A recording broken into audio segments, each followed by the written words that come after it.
नमस्ते सदा वत्सले मातृभूमे त्वया हिन्दुभूमे सुखं वर्धितोऽहम् त्वया हिन्दुभूमे सुखं वर्धितोऽहम् महामङ्गले पुण्यभूमे त्वदर्थे महामङ्गले पुण्यभूमे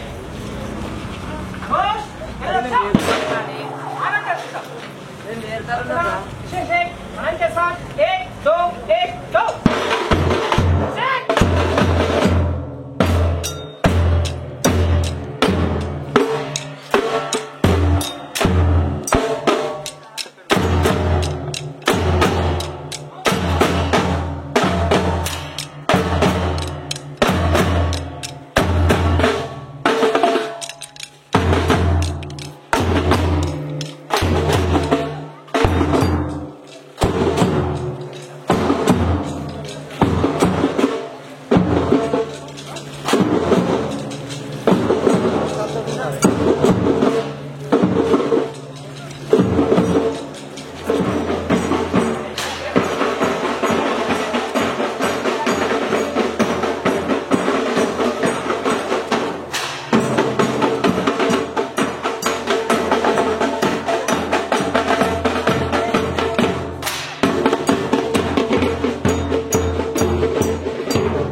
తెల్పారం తీసుకున్న వాళ్ళు విషమైపోయి అది చివరిగా ఒక దగ్గర వేయాలి, ఒక కాటన్ లాంటిది ఏర్పాటు చేసాం, ఒక అందులో వేయాలి. తర్వాత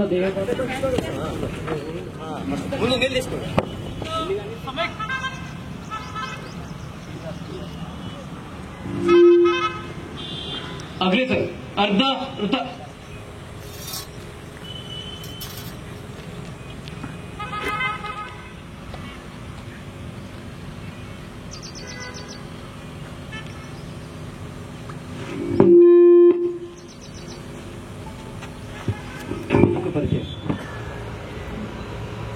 మోసులెత్త నరనరాన నవచేతన వెల్లి విరియా ప్రతి హృదిలో దేశభక్తి మోసులెత్త నరనరాన నవచేతన వెల్లి విరియా సమతా భావన పెంచి ప్రతి హృదిలో మమత నింపి జాతిని సేవించుదాం. సమతా భావన పెంచి ప్రతి హృదిలో మమత నింపి జాతిని సేవించుదాం. మన భారతిని పూజించుదాం. జన జాగృత నవ భారత మహోదయం పరచి ఎదలో శక్తి నింపి జాతిని సేవించుదాం. మన భారతిని పూజించుదాం. జన జాగృత నవ భారత మహోదయం ఈ కనులతోని కాంచుదాం. ఈ జీవితమున సాధించుదాం. జన జాగృత నవ భారత మహోదయం ఈ కనులతోని కాంచుదాం. ఈ జీవితమున సాధించుదాం. ఈ జీవితమున సాధించుదాం. వారు మనకు అందించడం జరిగింది. ఈ ఒక్క జాతీయవాద సంస్థ అనేది ఒక జాతీయ భావంతోనే కాకుండా దేశ రక్షణ మరియు దేశ అంతర్గత రక్షణ మరియు ఏదైనా ప్రకృతి విపత్తులు జరిగినప్పుడు స్వయం సేవకులు అందించే సేవలు అమూల్యమైనవి. ఉదాహరణకి మనకి 1970వ సంవత్సరంలో ఇండోపాక్ యుద్ధం జరిగినప్పుడు మన సైనికులంతా సరిహద్దుల్లో వారి విధులలో చాలా బిజీగా ఉండడం వల్ల రాష్ట్రీయ స్వయం సేవక్ సంఘ్ కార్యకర్తలు దేశం యొక్క అంతర్గత భద్రతని చాలా జాగ్రత్తగా కాపాడడం జరిగింది. అదే కాకుండా ప్రకృతి వైపరీత్యాలు వచ్చినప్పుడు రాష్ట్రీయ స్వయం సేవక్ సంఘ్ కార్యకర్తలు ముందు వరుసలో నిలబడి అక్కడ ఉన్న బాధితులని ఆదుకుంటూ వారికి కావలసిన ఆహారం కానీ వారికి కావలసిన వైద్య సదుపాయాలను కానీ అందించడంలో నిస్వార్థంగా పనిచేస్తూ ఉంటారు. ఇది చాలా గొప్ప విషయం. ఇది హెగ్డే వారు ఒక 100 సంవత్సరాల కింద ముందు ఆలోచించి ఇలాంటి భావం ఇలాంటి సంస్థ ఒకటి మన భారతదేశంలో ఉండాలి, దీంతో మన హిందువులను మొత్తం ఒక తాటిపైకి తీసుకురావాలని చెప్పేసి ఆ టైంలో ఆయన అనుకోవడం అనేది చాలా చాలా గొప్ప విషయం. ఆయన చేసిన 100 సంవత్సరాల కింద పునాది అనేది ఇప్పుడు మనం ఫలాలుగా అనుభవిస్తున్నాం, మనం చూస్తున్నాం కూడా. ఒక్క 10 సంవత్సరాలు పరిపాలిస్తేనే భారతదేశం అనేది ఆల్మోస్ట్ ఒక విశ్వగురువు స్థానాన్ని మనం చూస్తున్నాం, కళ్ళారా ప్రత్యక్షంగా చూస్తున్నాం. దీన్ని మనము ప్రతి ఆర్ఎస్ఎస్ సంబంధించిన ప్రతి ఒక్క భావాన్ని క్షుణ్ణంగా అర్థం చేసుకోవాలి. ప్రతి ఒక్క థింగ్ని చాలా క్షుణ్ణంగా అర్థం చేసుకొని మనం ముందు తరాలకు కూడా మనం అందించగలగాలి. దీంతో పాటే కాకుండా ఈ ఆర్ఎస్ఎస్ గురించి చాలా మంది విమర్శలు చేస్తూ ఉంటారు. ఇది నాన్ ప్రాఫిట్ ఆర్గనైజేషన్, ఒక ఎన్జిఓ. ఇది దీంట్లో ఎలాంటి ఫైనాన్షియల్ ట్రాన్సాక్షన్స్ అనేది ఎక్కడా ఉండవు. మినిమం ఒక కార్యకర్తకి ఒక ఐడెంటిటీ కార్డు కూడా ఉండదు. అట్లాంటి సంస్థ ఇది. మనం దీని గురించి పూర్తిగా తెలుసుకొని దీని మీద వస్తున్న విమర్శలకు కూడా సరైన సమాధానం ఇస్తూ ముందు తరాలకి దీని సంకల్పాన్ని దీని యొక్క భావాలని మన ముందు తరాలకు మాత్రం ఖచ్చితంగా తీసుకెళ్లాలి. ఒక చిన్న ఊర్లో ఒక్క శాఖతో 12 మందితో స్టార్ట్ అయిన ఆర్ఎస్ఎస్ అనేది ప్రస్తుతం 40 దేశాల్లో దీని బ్రాంచెస్ ఉన్నాయి. ప్రపంచంలోనే అతిపెద్ద జాతీయవాద సంస్థ ఆర్ఎస్ఎస్. దీని సంకల్పం ఇంత గట్టిగా ఉంది కాబట్టి 100 సంవత్సరాల తర్వాత కూడా దీన్ని చెక్కు చెదరకుండా ఇప్పటికీ మనం నెక్స్ట్ సంవత్సరం దీని శతాబ్ది ఉత్సవాలు జరుపుకోవడానికి సిద్ధంగా ఉన్నాం. దీనికి సంబంధించిన విషయాలని మనం బాగా జీర్ణించుకొని మన ముందు తరాలకు ఖచ్చితంగా అందించాలి. వాళ్ళ భవిష్యత్తు బంగారు బాటలు నిర్మించాలి. మనం ఈ ఆర్ఎస్ఎస్ అనేది ఒక 40 అనుబంధ సంస్థలతో కూడి ఉంటుంది. ఇది చాలా పెద్ద సంస్థ.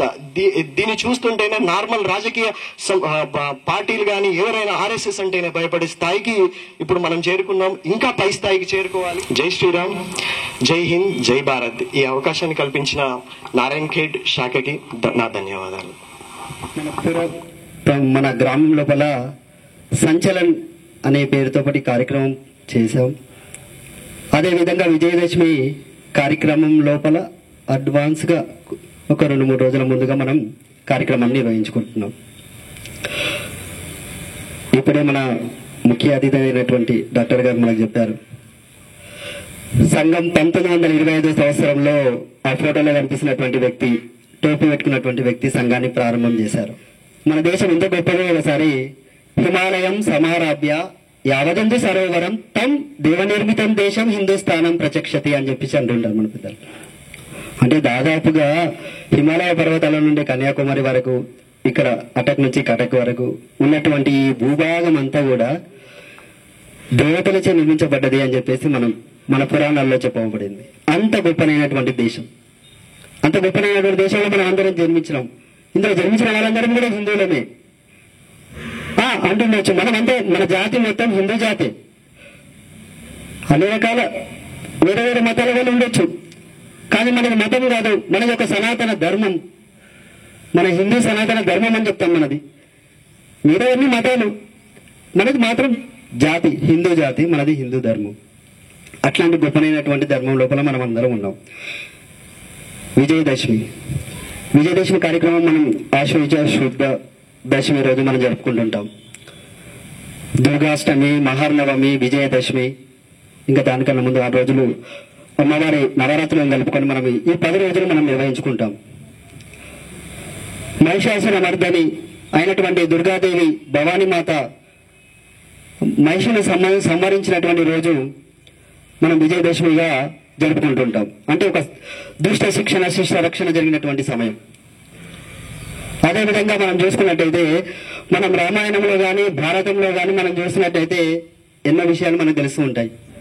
శ్రీరామచంద్రుడు కూడా రావణాసురుని సంహరించేసిన తర్వాత అయోధ్యకు వచ్చి పట్టాభిషేకం అయినటువంటి రోజు అని చెప్పేసి మనకు చెప్తూ ఉంటారు. అదేవిధంగా మనం మహాభారతంలో మనం గమనించినట్టయితే చెట్టుపై నుంచి ఆయుధాలు తీసుకొని వచ్చేసి వారి యొక్క అంటే విముక్తి జరిగినటువంటి రోజు కూడా ఈ దసరా అంటే విజయదశమి రోజు అని చెప్తూ ఉంటారు. ఆ రోజు మనం అందరం కూడా చెప్తూ ఉంటాం, శమే శమే యతే పాపం శమే శత్రు వినాశనం అర్జునస్య ధనుద్ధారి రామస్య ప్రియదర్శనం అని చెప్పి శ్లోకం చెప్తూ మనం ఆ జమ్మి చెట్టు చుట్టూ తిరిగి ప్రదక్షిణ చేసి మనం ఆ జమ్మిని మన బంగారంగా మనం అందరికీ ఇస్తూ మనం ఒకరినొకరు ఆత్మీయంగా ఇక ముందు వచ్చే కష్టాలు కూడా అలాంటి కష్టాలు ఉండకుండా ముందు వచ్చేవన్నీ కూడా విజయాలు, మన ఇంట్లో అన్ని శుభాలు జరగాలని చెప్పేసి కోరుకుంటూ ఆ విధంగా ఆత్మీయంగా మనం విజయదశమి రోజు మనం కార్యక్రమం జరుపుకుంటూ ఉంటాం. అదేవిధంగా మరుసటి రోజు మనం మిగతా ఇళ్లకెళ్ళి కూడా మనం కలుస్తూ ఆత్మీయతను మనం పంచుకుంటూ ఉంటాం. అంత గొప్పనైనటువంటి రోజు విజయదశమి. అందుకే విజయదశమిని మనం మన తెలంగాణ లోపల చాలా వైభవంగా జరుపుకుంటూ ఉంటాం. Life is strength, weakness is death. ఇప్పుడు చెప్పారు డాక్టర్ జీ గారు ఏమన్నారంటే ఏదైనా కూడా శక్తి సముపార్జన. ఈ రోజులో మనం ఈ విజయదశమి లోపల ఉన్నటువంటి ఈ ముందు రోజు లోపల పూర్వం లోపల ఏం చేసేదంటే అందరూ కూడా శక్తి సముపార్జన చేసేవారు. అంటే యుద్ధాలు చేయాలి అనే పుణ్య భూమే త్వదర్థే పతద్వేషకాయో నమస్తే నమస్తే ప్రభో శక్తిమన్ హిందురాష్ట్రాంగభూతా కార్యాయ బద్ధా కటీయం శుభామాశిషం దేహి తత్పూర్తయే అజేయాం చ విశ్వస్య దేహి శక్తిం సుశీలం జగత్యేన నమ్రం భవేత్ श्रुतं चैव यत्कण्टकाकीर्णमार्गम् स्वयं स्वीकृतं न सुखं कारयेत् समुत्कर्षनिःश्रेयसस्यैकमुग्रम् उदन्ता प्रजागर्तु तीव्रानिशम् विजेत्री च नः संहता